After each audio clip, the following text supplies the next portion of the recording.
Good afternoon. Mari Regalado, la mujer del pueblo. Today I'm here with my boss, Steve Taylor. My daughter is also part of the audience, and I am here with somebody who's very important. Remember, we are RGV Guardian, Steve Taylor. Please, thank you so much. Today I have a very important man.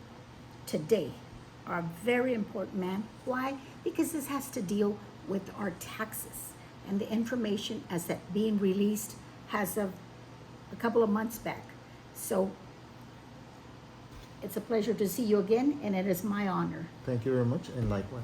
Can you please give us our name and your title to the Hidalgo Appraisal District? Yes, my name is Jorge Gonzalez, and I am the Assistant Chief Appraiser for the Hidalgo County Appraisal District. Thank you so much. And the reason we're here is because we have received a couple of, I have received, and the Guardian also has received a couple of calls and emails in reference to the letters that are being sent out, I believe by Mr. Paul Villarreal. They're being sent out, and there's about 2 or 3 letters, and the community wants to know why they're being sent, one from the county and the appraisal, and then one from the school district, and then they're sending another one. Can you explain to our viewers why? Yes, so this year there was some tax reductions that the governor wanted to do for all the citizens of the state, and of course our county being part of the state. And when Mr. tax bills, there was an election that was going to adjust some of those tax rates for some of those school districts. So with that being said, some of the school districts were not able to have their correct tax rate by the time he sent out the tax bill, which was in October. So Mr. Villarreal sent out the tax bill, and it excluded some of those school districts. Once the election passed, then Mr. Villarreal sent out the bill for the school districts. So what that did was it caused some of the public to get 2 tax bills and caused some confusion, unfortunately. And that's probably the kind of phone calls that you're receiving, because we're receiving them too. Oh, okay, good. I'm glad we're able to answer that. I do have a couple of questions for you. How much did the homestead exemption increase with this new law that you are speaking about? So the homestead exemption for 2022 stood at $40,000. As of the election, which was in November, the governor proposed to increase it from $40,000 to $100,000, and it was not approved until November. However, it was made retroactive as of January the 1st of 2023. And the home exemption applies only when you live at that property? Because there's some of us that have like rental properties, but it's only for homestead where we reside. That's where the homestead exemption applies only to. That is correct. If you have already applied, that's a very good question. If you've already applied for the exemption and you already have it on your property that you live in, your primary residence, and you've met the criteria for that, some of the people are asking, what do I do with the new increase? Nothing. That was done at our level. So you're right. You have to live there. You have to apply and qualify for it, and you're automatically going to get the benefit. Okay, awesome. Next question is, how does it affect us? You know, you're talking about from 40,000 to 100,000.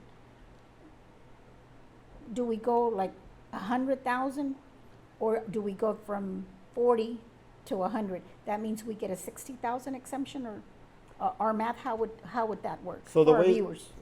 So the way the math was going to be calculated, we're already, those of you that qualify for the normal exemption, the homestead exemption, you were already getting one at $40,000. The increase up to 100 meant that there was an extra benefit of $60,000. Whatever the tax rate is for that school district, because let's remember, that remind the public, this is a tax savings for your school district portion of your bill. Need I remind the public that we also get taxed by the county and by the city. So the exemption itself is for the school district.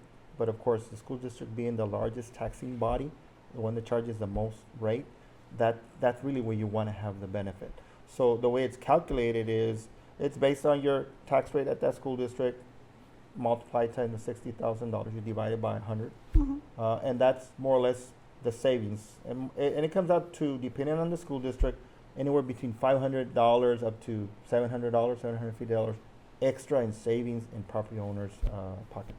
Wow, that is great. You're set from 500 to 750. That's a huge increase, and we will be having that money in our pockets, obviously. Thank you. And when does it take effect, Oh, George? Yes, you know, as I said, the election happened in November, but the governor, in no uncertain terms, says, I want it retroactive as of January 1st of 2023. So the savings was immediate for the public. The savings was going to be visible already in your bill for 2023. So for those of you that already got a bill and you have a homestead, you would have already actually seen the savings. So people that don't have a homestead, viewers, please come in to the appraisal district and get a homestead exemption. Please come. It's very important. You're going to get $500 to $750. Do not forget. It's very important. Thank you so much. I have another question. Who qualifies for the exemption? Okay, so in order for you to, for a property owner to qualify, the house has to be their primary residence. Okay. They have to have a driver's license, a valid driver's license that actually matches the address, the physical address of the location of the house, so that way they can go ahead and get qualified. So when they come in and submit the application, we're going to ask for the information on their property, their driver's license, and make sure everything matches. Once all of that is set, then we're able to go ahead and qualify them for the exemption itself. Okay, but how about the people that don't drive, that have only an ID? Yes, we have exceptions that we can make. Obviously, if you have, for instance, somebody that doesn't drive, as long as they have a valid ID, Texas ID, that Yes. is. It has to be a Texas, not from another state. Then, and we confirm all that and validate it, then we can go ahead and extend them the exemption as well. Oh, okay, perfect, because there is I don't know if many or a few, I don't know that, but there is a couple of people that I know that don't have a driver's license.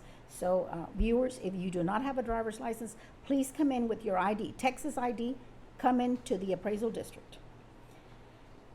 I have a couple more questions. I know, you know, but our viewers want to know all these questions, and it's very important for our viewers. How much, well, you already told us how much we're going to save between 500 to 750. It depends on the school district. One more question. You know, when I voted on this election, I noticed that FAR San Juan School Board wanted to raise taxes. So where's my savings going to be? You know, if they raise the taxes, and that's where I'm getting, you know, the taxes lowered, am I really going to save at the end of the day? And that's a very good question. What I've told the public, at the end of the day, once you get all your tax bills, I would ask that they compare their tax bill this year from what they paid last year.